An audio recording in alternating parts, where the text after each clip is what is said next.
Good morning. It's Monday, June 8th. Here's what we're working on this morning.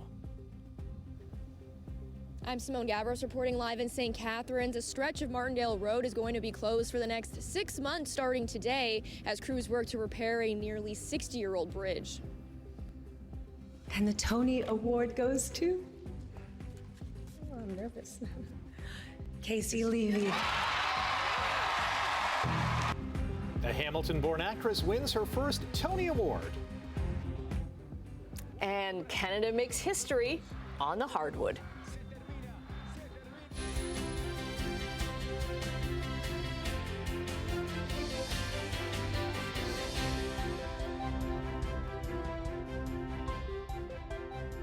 Thanks for joining us this morning. Beautiful sunshine out this morning. It's nice and, well, it's warming up a little bit. It was a little cool as I stepped out the door at 3:15 this morning. Yeah, a little bit cooler, but it's going to warm up. Yeah, we're going to have warmer temperatures for the day today than we had yesterday.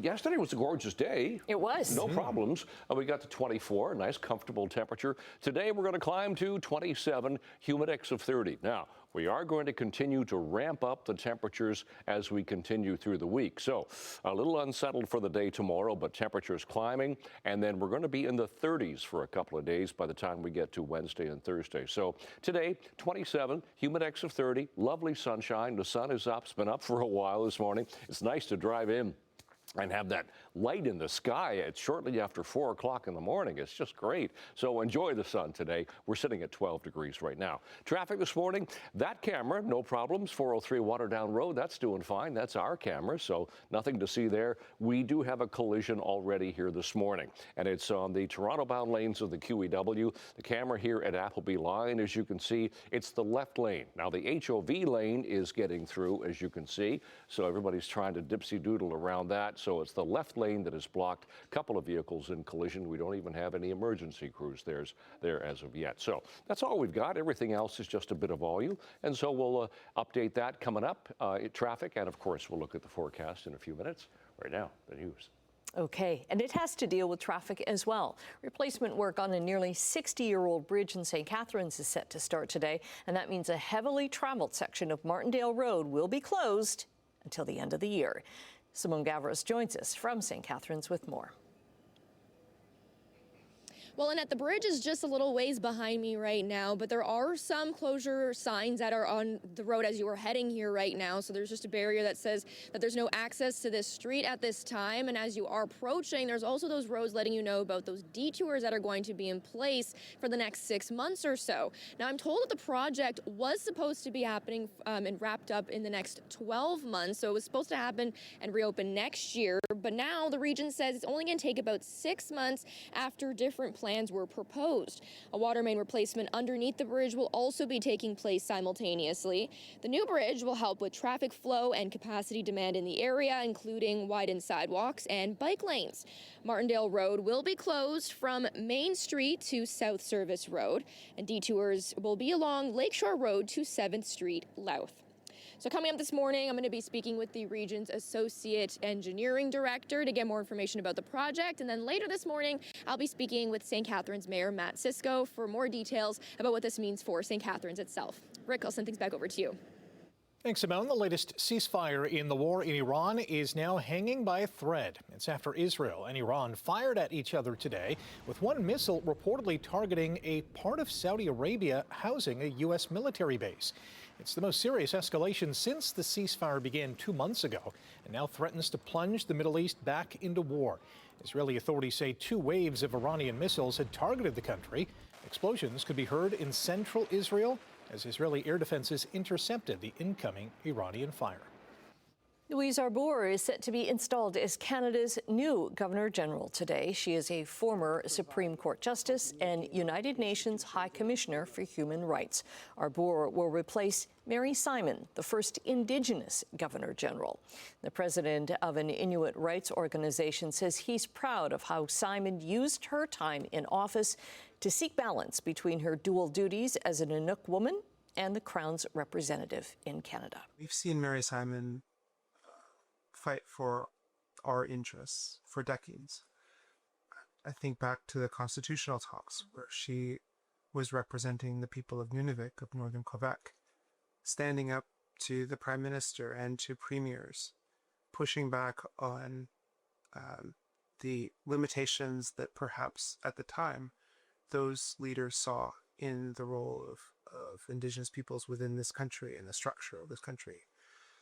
The very Constitution was changed, and Section 35 was in no small part due to Mary's leadership. So to have somebody who is such a strong Indigenous leader and somebody who has an unbroken line of respect from all the people that she's worked with and all the institutions that she's helped, who also didn't forget where she came from and had those strong ties with her community. I think Indigenous people saw that as the epitome of success. There will be a swearing-in ceremony for Louise Arbour at 10 o'clock this morning. A Hamilton-born actress won big last night on Broadway. And the Tony Award goes to? Oh, I'm nervous. Casey Levy. Levy earned her first Tony nomination and win for lead actress in a musical. It's for her role in Ragtime, a musical that had its world premiere in Toronto in 1996. In the Broadway revival of Ragtime, Casey Levy played Mother. And in her accepting her Tony, Levy thanked all the babysitters who let her become both a mother and a Broadway performer. I grew up in Canada, watching the Tonys and dreaming of a life on Broadway. I'm 20 years in, and the most important thing I've learned is that no one does it alone. Levy also thanked her parents who were at last night's Tony Awards. The graduate of Hamilton's Westdale Secondary School was Broadway's first Elsa in Frozen. Ontario's Ministry of Natural Resources says warm and dry weather has returned to an area south of Timmins, where an out-of-control wildfire continues to burn. The ministry says the Timmins 9 fire is a little more than 3,000 hectares in size, and the drying trend is expected to last a couple of days. It says 15 forest fire crews and a 20-person incident management team are dealing with the blaze with bucketing helicopters and other heavy equipment. Travel restrictions are in place for some roads and trails. The fire forced the evacuation of the Matagami First Nation earlier last week. Vancouver has scored top marks in Sports Illustrated magazine's ranking of the 16 North American cities that are hosting matches in the FIFA World Cup. The magazine cites Vancouver's transportation, walkability, and mild weather and beaches for topping its ranking list. Seattle took second place, and the only other Canadian host city, Toronto, placed third because of its multiculturalism and the stadium's proximity to downtown Toronto and Lake Ontario. World Cup opens Thursday with 2 games in Mexico, followed by Toronto hosting its first match on Friday. Vancouver hosts its first on Saturday. And we'll have more World Cup news in just a moment. History, though, at the FIBA Under-18 Men's America Basketball Tournament in Mexico. Canada upset the United States 67-65 to win its first U18 Hoops crown. And that brings an end to America's streak of 7 straight gold medals at this event. Canada trailed to the U.S. by 1 after the third quarter, but outscored the Americans 19-16 in the fourth to come away with the gold medal. 17-year-old point guard Javian Tyndale of Mississauga was named tournament MVP after recording 19 points, 8 assists, and 3 steals in the win. Brittany Sykes had 25 points and 7 rebounds to help the Toronto Tempo beat the Chicago Sky 85-68. The game was part of the Commissioner's Cup, 6th annual in-season tournament, which is similar to the NBA Cup.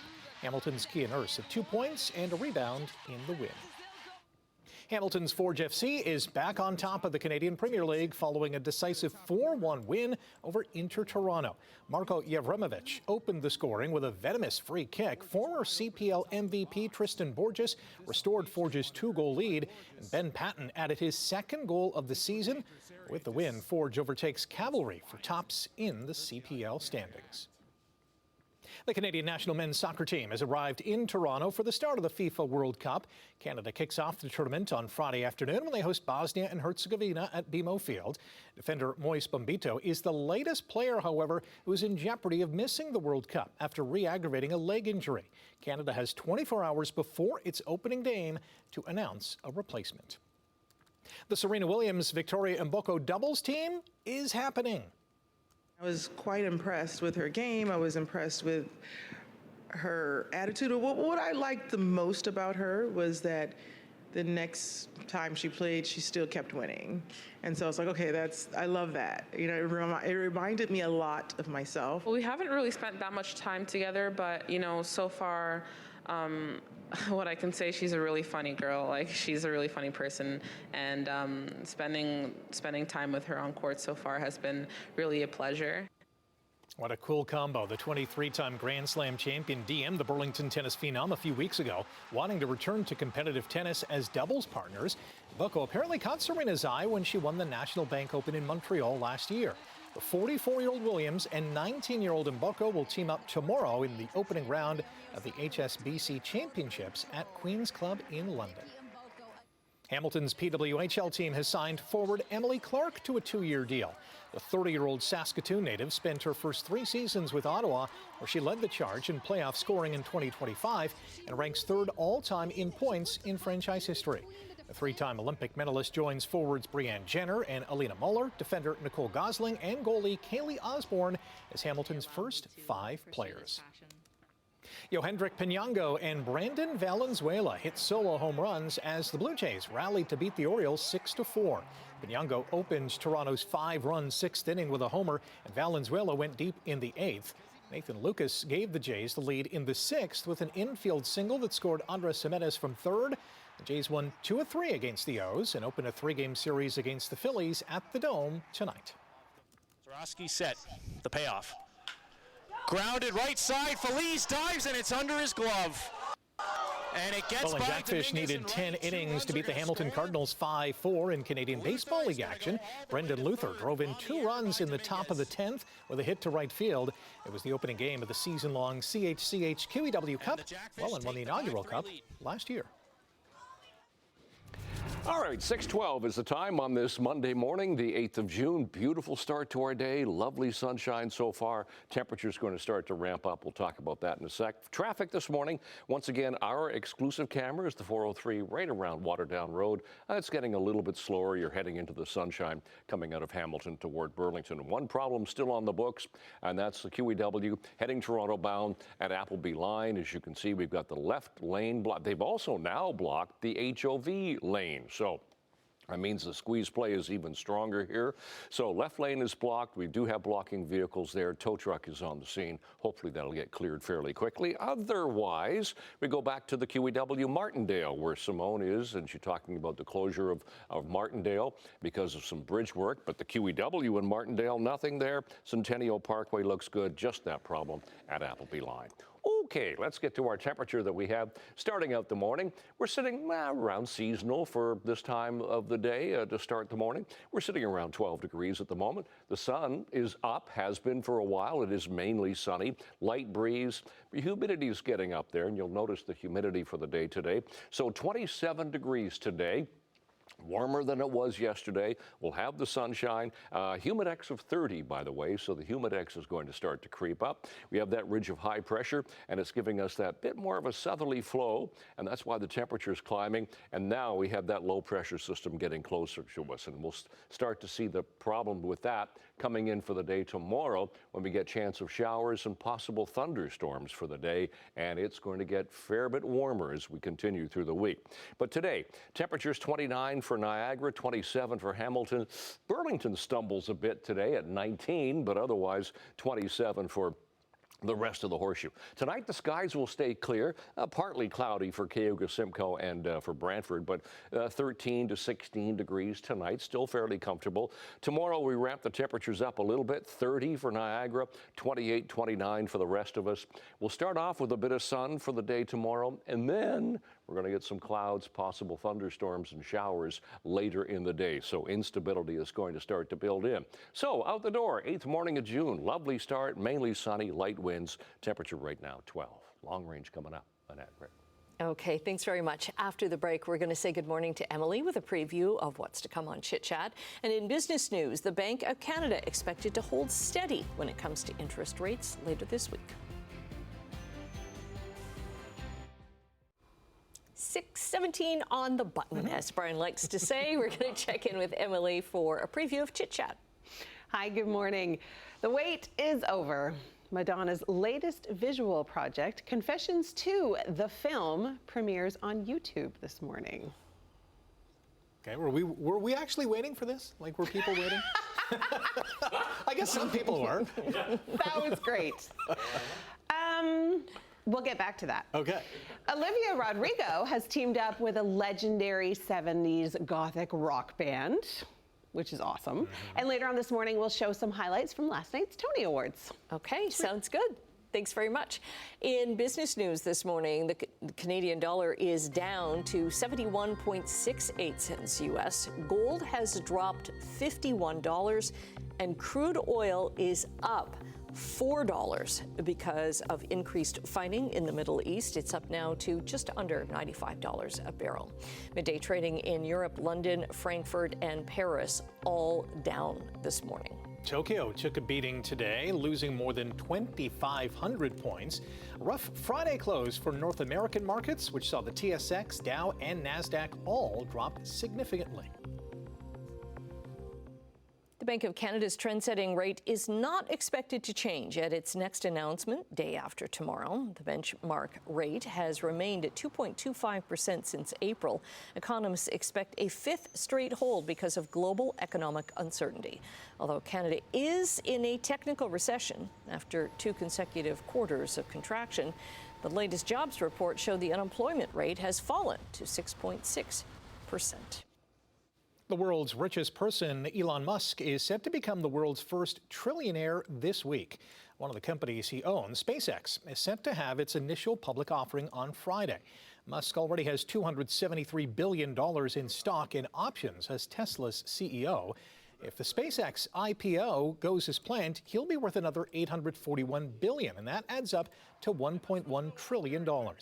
Data from the International Monetary Fund shows Musk's estimated net worth will likely be greater than most nations. To put that into context, Musk could spend $1 million every hour, every day, and it would still take more than a century to spend it all. Microsoft is showing off new games and new hardware.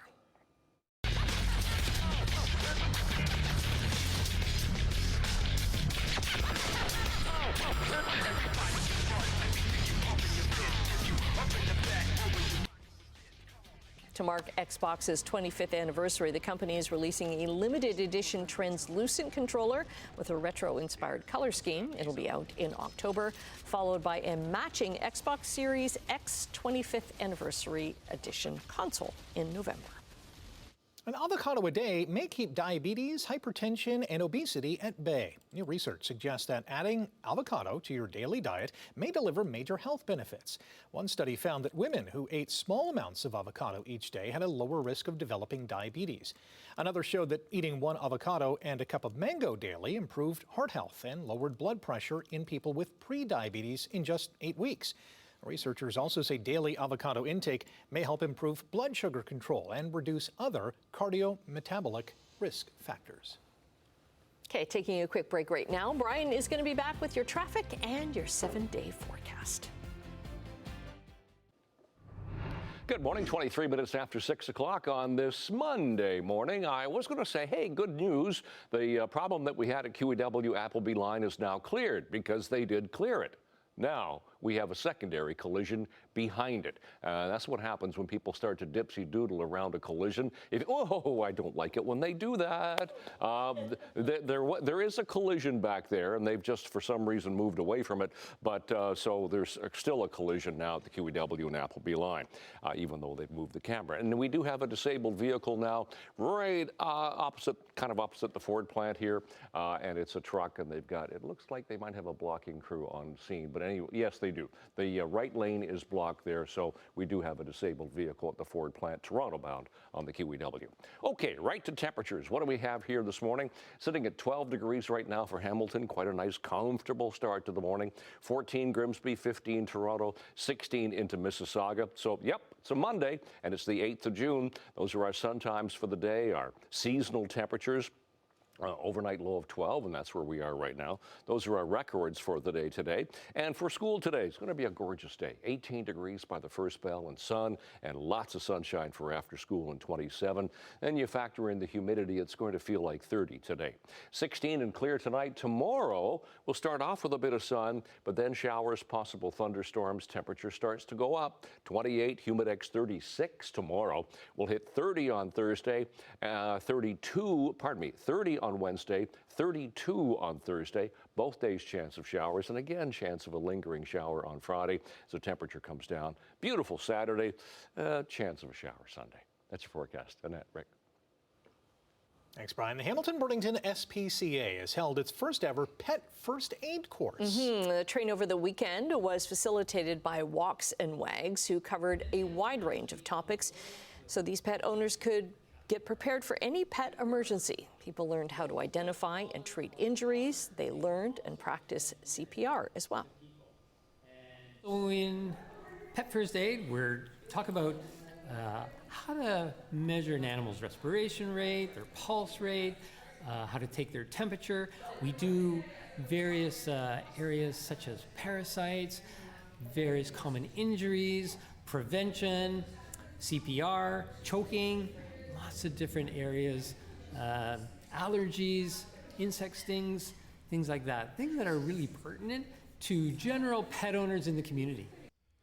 And at the end of the course, students took the final exam to get their 3-year pet first aid certificate.